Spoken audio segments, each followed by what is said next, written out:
Hi everyone, Cheryl Elisa from the Akron Today Show. Today we are taping from the beautiful One Cascade Plaza, downtown Akron, Ohio. We have a very special guest today, and if you guys have never heard of him, his name is Andre Stockett. On October 1st, him and his girlfriend got pulled over in Sandusky, Ohio by the police just for a routine traffic stop. His video ended up going viral with over 6 million views, and his story became a national headline. Today we're here to talk with him, and he's going to give us his story from the Akron Today Show right after this commercial. Gateway Healthcare Services is a certified and accredited home health agency owned by Dennis and Tracy Cox.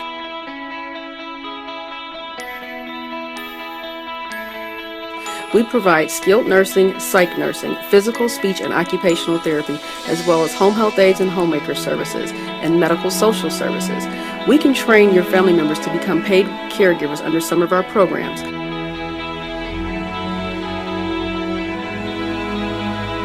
Gateway Healthcare Services is located in Akron and Columbus. We accept Medicare, Medicaid, Passport, private insurance, self-pay, as well as all waiver programs. To contact us, call 1-877-505-4337. 1-877-505-4337. Gateway Healthcare Services. And we're back, Cheryl Elisa from the Akron Today Show. I'm sitting here with Andre Stockett. Andre, how are you? I'm very well. Good. So, explain to us what happened that day. Well, me and my girlfriend, Catherine Deslow, we were she was on her way to come pick me up from home. And what happened was the police were sitting at a store, and I walked up close to him, and he actually spoke my name. He said, "Hey, Mr. Stockton, how you doing?" Well, what happened after that was she ended up riding past. And when she rode past, she didn't see me and him standing next to each other. He took off, went one way, she went up the other road, and then I got in the car. I told her we were getting pulled over. She didn't see the police anywhere, and then next thing you know, boom, we got pulled over. So once we got pulled over, he came up to the car, and he asked her for her credentials, driver's license, and all those type of things. Okay. The next thing that happened was he looked at me, and he said, "Hey, bud, what's your name?" Now, 2 minutes ago, you just spoke to me by my first name, and then all of a sudden now you want to know what my name is, so I knew what time it was. But at that point, I didn't start recording. What made me start recording is when I was sitting there and another officer came up. The canine officer pulled up. Okay. That's when I pulled my phone out because I knew what they were going to try to do. So, but I want to give a recourse or a recap of the events and what led up to that. A lot of things that happen in people's lives, and this is what the transformation of me as a black man has come into play. A lot of things that happen in people's lives warrants certain things that happen to them. You know, I was a very influential drug dealer in the city of Sandusky. I was a very high profile drug dealer in the city of Sandusky. Okay. At this moment, I was completely innocent. I hadn't done anything. I wasn't doing anything wrong, but what this was, it was a target. They targeted me, and they figured that if she was coming to pick me up, it must be something in the car, it must be something on him. So I want to make it known that if you live a certain type of lifestyle, certain things will happen to you. You might not be in any wrong whatsoever, but a lot of the karma that you have built up, whether it be positive or negative, those things end up coming back on you. That's and right. Sometimes tenfold. So when the police officer came back to the car, when he came back to the car after he checked her credentials and found out that she was valid, his next move was to try to get the dog to get searched, the dog to run around the car. Well, the dog ended up hitting supposedly on narcotics in the car. Mind you, weren't no drugs found. There were no drugs in the car. And the canine handler ended up faking a hit on the car. It's just a big mess. So what ended up happening was after we ended up getting charged with obstruction. Okay. We got charged with obstruction for not getting out of the car after the dog indicated narcotics were in the car. This is the reason why they charged us with obstruction, which is not obstruction. Okay. It's not the definition of obstruction. So what I ended up doing was I didn't get out the car. I told my girlfriend, you don't have to get out the car. We haven't done anything wrong. You don't even have the right to even know who I am because you pulled us over because of you saying that she didn't have her lights on. And it was about this time of day and the sun was beaming outside and they were telling us we had to have our lights on. They just kept making up reason after reason after reason to try to justify his own inability to realize that he was doing the wrong thing. So the officer ended up getting reprimanded. He got charged with 9 different things, infractions. But this the funny thing about this is he falsified his police report. Now, if a layman or a citizen falsifies a police report, he goes to jail or he gets charged with falsifying police report. That didn't happen in this instance. The prosecutor in this case, actually, her name is Lynn Gass King, she allowed him to rewrite his statement. So he wrote one, rewrote it, and then she asked him to rewrite it again after she viewed the video. And he still wrote the wrong things down to try to justify what he was doing. And it happens all over the country where police officers, they do not put enough evidence inside their police reports. And what this does, it's damning to the people that are in those positions because the judge only has the person who is accused of the crime and then a person who has sworn to an oath to uphold the Constitution. And now this man is not putting all the evidence in there, and this happens every day, and especially where I'm from, it happens all the time. So that's a basic rundown of what happened, and the officer ended up getting paid leave for 2 months. That's about it. Paid leave? That's it. Really? So That's why it. do you think of, everything that happened? Why would you guys be targeted? I was targeted because of who I was at that moment. I was a very problematic person in the community. I've been to prison. I've done a lot of bad things in my life, so to speak. And because of the life that I was leading at that time, I was targeted.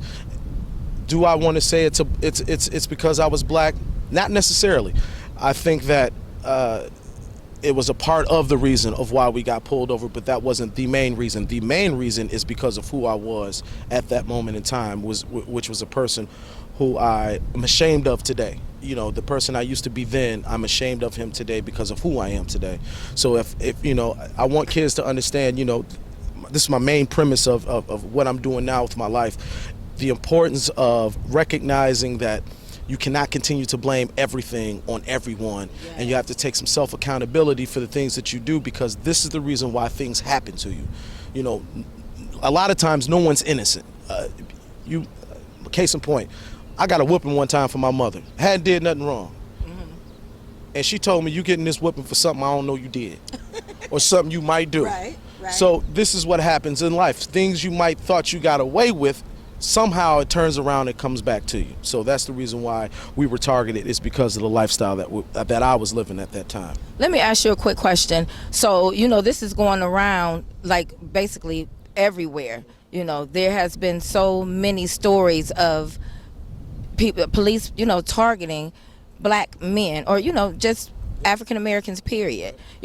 Why do you think that is happening? Well, number one, it's not happening a lot more. It's just that we're seeing it now. Okay. We've had these complaints before social media even came about. And that's one thing people have to think about. Before Rodney King happened, you know how many people were going to police stations and complaining about being abused by the police officers? Now all of a sudden we have the ability to be able to see it, but it's more prevalent now because it's more political. It's more politicized, and I think a lot of politicians are using this to be able to build their own reprimand, to be able to become better politicians, or just to get their point across as it should be. But it's only being put in the spotlight now because it has sex appeal, it sells papers, so they're monopolizing off the plight of African Americans being abused by police. And I want to also say it's not only a problem with white police officers. A black police officer can be just as bad because he wants to prove to his white the white people that he works with, he's not like the black guys that he grew up with. He's not like the people that he's looked like. So he'll go the extra mile to prove to them that, hey, I'm not like those guys. I got your back. And then You know, we have that subculture with the no snitching in the black community that I like to deal with as well. But the same culture exists in the police department. They don't tell on each other at all, period, point blank. The fraternal order police, which sounds like a gang, they do not tell on they do not tell on each other. They support each other, and they feel as though that they have a sense of entitlement. And what really upsets me is last year in 2014, 52 police officers lost their lives at the hands of violence. You know, it's always a sad day in this country when police officers lose their lives. And the chant now is, you know, support your police department, support the blue line, which you know, what's so crazy about it is, at the same token, 52 police officers lost their lives. Over 1,300 people were killed at the hands of police in the year 2014. Wow. And these are stats that you have to really search and find, because police departments aren't negated to give those stats up. So you have to go and search. And what I found was, I found a website called Killed by Cops, and it listed every single person that was killed by police officer, and there's about 1,259 people that were killed at the hands of the police. And the demographics between the ages of 16 and 28. Thus was the majority of them. About 800 of them fit that demographic right there. And out of that 1,259, 9 of them were black. So we have a problem here, and it starts with self-accountability. So one more question before I continue on. The 6 million, and mind you, 6 million views on YouTube. That is amazing, and that's a lot. How did you feel about that? It was overwhelming, because I've never had that much attention on myself before. I've always wanted to play the background and just stay a little bit low. But I remember when it happened, I uploaded it, and I swear about an hour and a half later, it had 2,300 views. And then we went to bed, woke up the next day, it was at 100,000. By the end of that weekend, I think we're at 1 million views by the end of that weekend. And after that, I stopped posting it. And I ended up doing a Know Your Rights rally in my own community that we put together. About 200 people showed up to that. And what it did was, it put me, case in point, we always have a grumbling.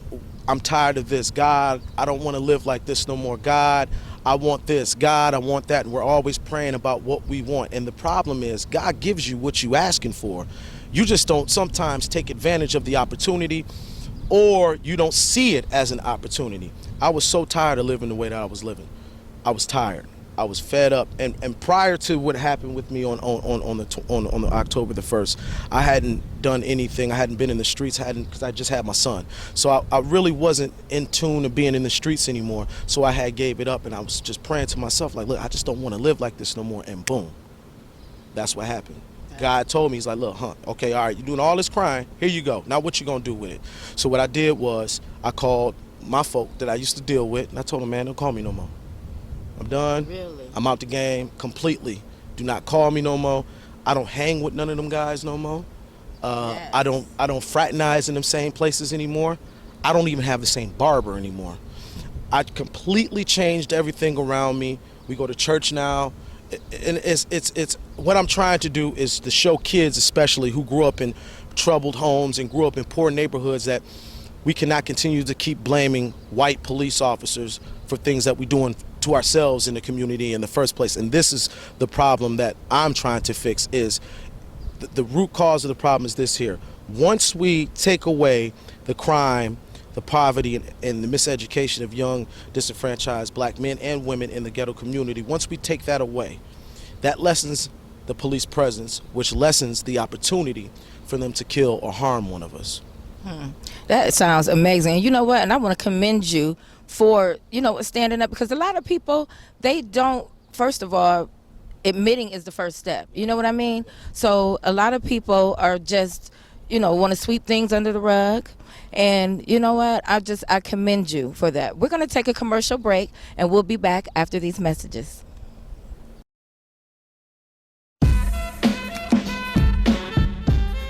The media clock is a unique concept that takes the numbers in a watch and replaces them with the word me.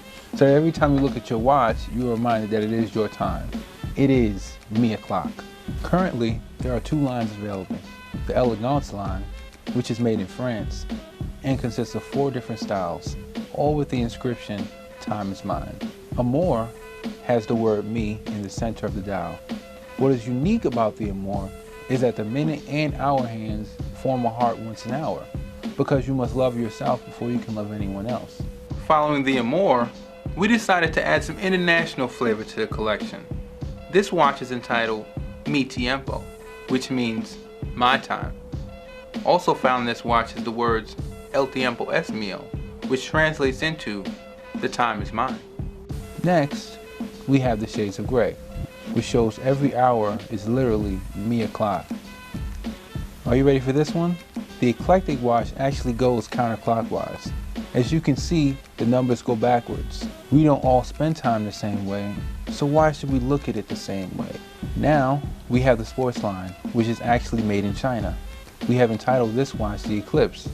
It has one of the Me O'Clock logos in the center, and it has a special message engraved in the back that reads, "Some say there aren't enough hours in a day. We made time for you." Just as a little reminder, there's always time. Who's to say you can't be greater than you were yesterday? Who's to say there isn't enough time?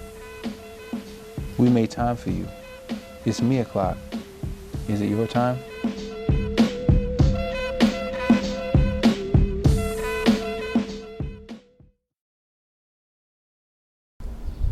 We're back with Andre Stockett. Andre, so if you can tell me, or I don't know if it is, but what is the outcome or what is happening with your case as of today? What ended up happening was we ended up settling before we ended up suing. So we got a nice sum of money for the misconduct at the behalf of the city. The officer actually still works. We seen him not too long ago. He actually was following us around not too long ago. But, you know, I laugh it off because what I'm doing now is a lot more important than what he does. Okay. But what he did and what transpired that day is, I think, is the best thing that ever happened to me, because it allowed me to change who I was and see that the person that I was is not who I want my sons to grow up to be, and it's not who I want my daughters to bring home to me. So it allowed me to open my eyes to see everything that's going on around me. So the case itself is pretty much abolished. Now I'm working with the city commissioners, the city manager. We're trying to start a program in the city for disenfranchised youth in the city of Sandusky, and we're trying to keep it moving. I've spoken at 4, 5, 6 different colleges. I've done tons of radio, television interviews, and what we're trying to do is just set up some initiatives and some programs to be able to get these kids to see that there's more to life than the hood. There's more than life than your homies. There's more than life than the ghetto. I want them to see that, you know, you can do something with your life as well if you apply yourself and if that's what you really want. You know, I've been studying the laws of attraction and, you know, positive and negative energy and putting them out. You know, it all comes into play. Case in point, on our way up here, we had a little skirmish because she was mad about that I got her the wrong thing at McDonald's. So, you know, we were a little upset, and guess what happened? That energy, we didn't shift that energy that fast. We got pulled over on our way here. I couldn't believe that. Got pulled over on our way here. But this is my point. I don't post the video anymore because of some of I really feel ashamed of what I did. A lot of people call me a hero. A lot of people look at me in a different light saying I'm proud of what you did. I'm ashamed of it because the way I conducted myself. All I had to do, now if I'd have been by myself, it'd have been different. I had my girlfriend, my child with me. All I had to do was show my credentials, and that's what I want everyone to know. When you are in these positions, and if you look at the world and what's happening in the world, I'm not asking you to comply, but I'm not asking you, what I'm asking you is don't be defiant.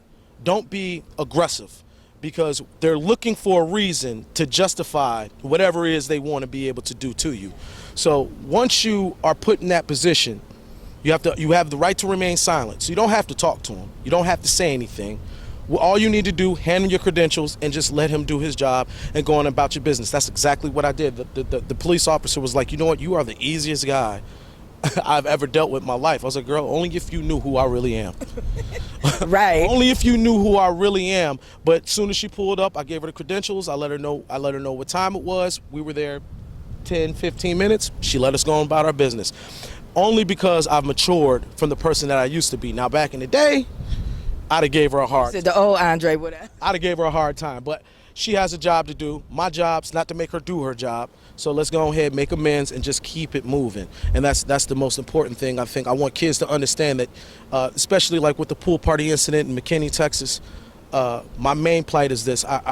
What really upsets me and what's going on in this country is not so much of what the police are doing to us. It's so much of what we're not doing for us. So the pool party incident, how do you see all of these situations that are going on with Freddie Gray, Mike Brown, with Eric Gardner, with Tamir Rice, and not prepare your children and educate your children on how to conduct themselves around police, around adults, and just to show that type of respect? Yet they expect that type of respect as if they have a sense of entitlement because of the attention that's being put on these situations, that they can get this off now. The parents are sending their children outside the homes unprepared, and their children are at risk for these things to happen to them. And trust and believe, with the news, with the media such as Fox News and things of that nature, they will justify it. It will be put. Megyn Kelly said the other night, the Duggars, 18 kids and counting, I think. He had the case where he touched on his sisters and a couple of kids. Okay. She said he was curious. But the black girl who the white officer was manhandling in McKinney, Texas, she's not a saint. So there's a double standard. Now, I didn't invent those rules. All I'm trying to do is trying to change the perception that America has of young black men, and that we are not all thugs and criminals, and you do not have to keep approaching us as such. We do have a right to be free and a right to be able to travel and roam and do ever that we want to. I'm just tired of all of us always fitting the description of someone that committed a crime. So it's up to us, especially guys like me who live that lifestyle, who these kids idolize, who these rappers rap about. It's up to guys like us to change that demographic, to change that perception.